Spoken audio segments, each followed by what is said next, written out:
Hello दोस्तों, मैं जयेश भाव सर। जैसा कि आपसे किया था वादा, दोबारा लौट आए हैं एक नए वीडियो के साथ। वीडियो वही कक्षा 10वीं का एनसीईआरटी का मैथमेटिक्स का पूरा सॉल्यूशन। उस सॉल्यूशन का पहला चैप्टर वास्तविक संख्याएं पहला चैप्टर है, इसे लेकर आए हैं और धीरे धीरे सारे वीडियो आपके लिए इस प्लेलिस्ट में उपलब्ध करवाए जाएंगे। आज के इस वीडियो में हम बात कर रहे हैं वास्तविक संख्याओं की। जी हाँ दोस्तों, वास्तविक संख्याएं क्या होती है। चैप्टर का नाम है वास्तविक संख्याएं।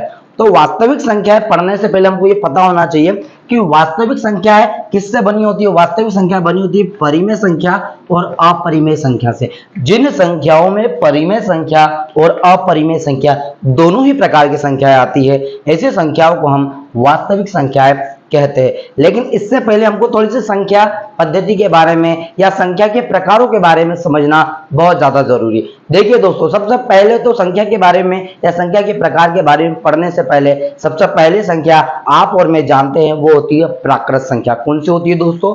पहली संख्या होती है प्राकृत संख्या। ध्यान दीजिए, पहली संख्या होती है प्राकृत संख्या। पहले नंबर पे जो संख्या आती है वो आती है प्राकृत संख्या। अब प्राकृत संख्या क्या होती है? प्राकृत संख्या या प्राकृतिक संख्या क्या होती है? ऐसी संख्या है जो एक से शुरू होती है। कहां से शुरू होती है दोस्तों?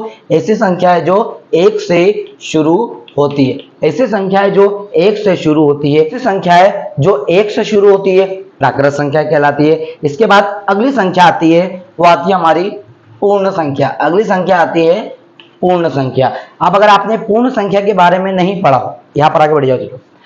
अगर आपने अब तक पूर्ण संख्या के बारे में नहीं पढ़ा हो तो मैं आपको बता दूं पूर्ण संख्या क्या होती है। देखिए दोस्तों, प्राकृत संख्या तो वह संख्या होती है जो एक से शुरू होती है, लेकिन पूर्ण संख्या क्या होती है? पूर्ण संख्या वह संख्या होती है जो शून्य से या फिर जीरो से शुरू होती है। जो जीरो से शुरू होती है, मतलब प्राकृत संख्या तो 1 2 3 4 5 6 इस प्रकार से जाती है, लेकिन जो पूर्ण संख्या होगी वो जीरो से शुरू होगी। तो 0 1 2 3 4 5 6 प्राकृत और पूर्ण का कॉन्सेप्ट क्लियर हो गया। अब बात करते हैं पूर्णांक की। पूर्णांक संख्याएं जो होती है दोस्तों दो प्रकार की होती है। एक तो होती है, तीसरे नंबर पे आती है हमारी दोस्तों पूर्णांक। तीसरे नंबर पे आती है हमारी पूर्णांक संख्याएं। अब पूर्णांक संख्याएं क्या होती है? दो प्रकार की होती है दोस्तों। एक तो हो गई धन वाली और एक तो हो गई ऋण वाली। धन वाली को हम बोलते हैं धनात्मक पूर्णांक और ऋण वाली को बोलते हैं ऋणात्मक पूर्णांक। जी हाँ दोस्तों, धन वाली को धनात्मक, ऋण वाली को ऋणात्मक पूर्णांक कहते हैं। धन वाली धनात्मक पूर्णांक मतलब क्या?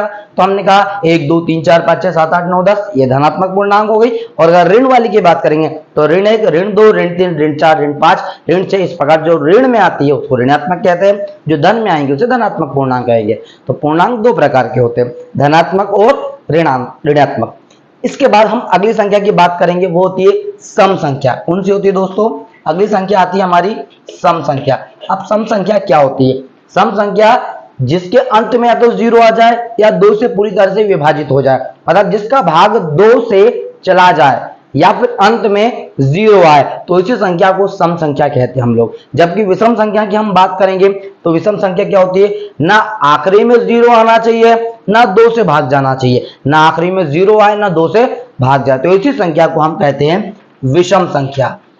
ऐसी संख्या को हम कहते हैं विषम संख्या। अब सम संख्या के अगर एग्जांपल मुझको लेने हैं तो एक एग्जांपल सम संख्या के क्या हो गए? 2 4 6 8 10 12 14 16 18 20। लेकिन विषम संख्या क्या हो गए? 1 3 5 7 9, यानी कि ऐसी संख्या जो दो से भाग ना जाए। ये हो गया हमारी प्राकृत, पूर्ण, पूर्णांक, सम, विषम। इसी प्रकार से कई आगे भी संख्या हम लोग पढ़ेंगे भविष्य में, जैसे भाज्य संख्या, अभाज्य संख्या, सहभाज्य संख्या। और ये सारी संख्याएं के बाद जो आती है वो संख्या आती है हमारी परिमेय संख्या। कौन सी आती है दोस्तों? परिमेय संख्या। इन संख्याओं के बाद आती है परिमेय संख्या। और मैं आपको एक और जानकारी दे दूं, जितनी संख्याओं के बारे में मैंने आपको ये बताया वो सारी संख्याएं परिमेय संख्या होती है। वो सारी संख्याएं परिमेय होती है। लेकिन परिमेय संख्या क्या होती है? तो परिमेय संख्या होती है वह संख्या जो p/q के रूप में आए, लेकिन यहां पर जो q का मान है, मतलब नीचे जो q का मान है वो कभी भी जीरो नहीं होना चाहिए। मतलब कि p/q मतलब होता है बटे वाली संख्या। हर वो संख्या जो बटे में आती है, भिन्न में आती है, वो क्या होती है?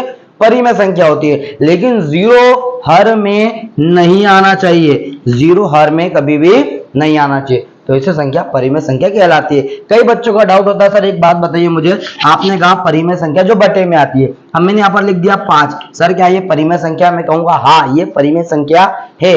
क्यों ये परिमेय संख्या है? क्योंकि इसके बटे में कुछ नहीं है, मतलब क्या है? 1 है, इसलिए परिमेय संख्या है।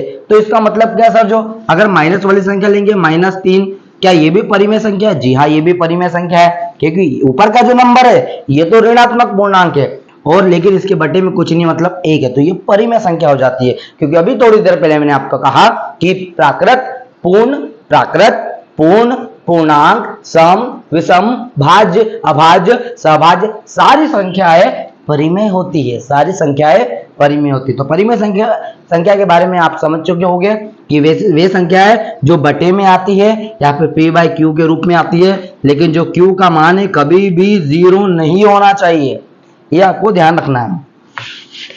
अच्छा, अगली चीज आती है अपरिमेय संख्या। अपरिमेय संख्या क्या होती है? जितनी हमने पढ़ी अब तक संख्या है वो सारी परिमेय है, इनको छोड़ के जो बच जाती है वो अपरिमेय है। मतलब कौन सी बच गई बताता हूं मैं आपको। इसमें बच गई करनी में 3, करनी में 5, करनी में 7, ऐसी दशमलव वाली जो संख्या होती है जो बार बार आती है, ऐसी संख्याओं को अपरिमेय संख्या कहते हैं। मतलब कि वास्तविक संख्या क्या होती है? वह संख्या है जो परिमेय और अपरिमेय दोनों प्रकार की संख्या होती है, वही वास्तविक संख्या कहलाती है। इसका मतलब इस चैप्टर में हम ऐसी संख्या पढ़ेंगे जिसमें हमको कई बार देखने को मिलेंगी परिमेय संख्या और कई बार देखने को मिलेंगी अपरिमेय संख्या। ये दोनों ही प्रकार की संख्याएं हमारी वास्तविक संख्या होती है, जो कि पहले चैप्टर में हमको पढ़ना है। बहुत आसान चैप्टर होने वाला है दोस्तों। यह पहला वीडियो हमने आपके लिए फर्स्ट चैप्टर का थोड़ा सा बेसिक समझाने के तौर पर बनाए हैं। आगे आपको और वीडियो मिलेंगे, चैप्टर 1.1 से शुरू करने वाले हम लोग क्वेश्चन टू क्वेश्चन सॉल्व करेंगे। ऐसे वीडियो में हम अंत तक जुड़े रहिए आप, और ज्यादा से ज्यादा दोस्तों तक इस वीडियो को पहुंचाए। अब तक सब्सक्राइब नहीं कर पाए हो तो कर दीजिए, वीडियो को लाइक करके सारे दोस्तों शेयर कीजिए ताकि आपका उनका सबका फायदा हो, और ये हमारी जो वीडियो की श्रृंखला है ये दिन प्रतिदिन इसी प्रकार बढ़ती जाए। वीडियो में अंत तक बने रहने के लिए आप सभी का कोटि कोटि धन्यवाद।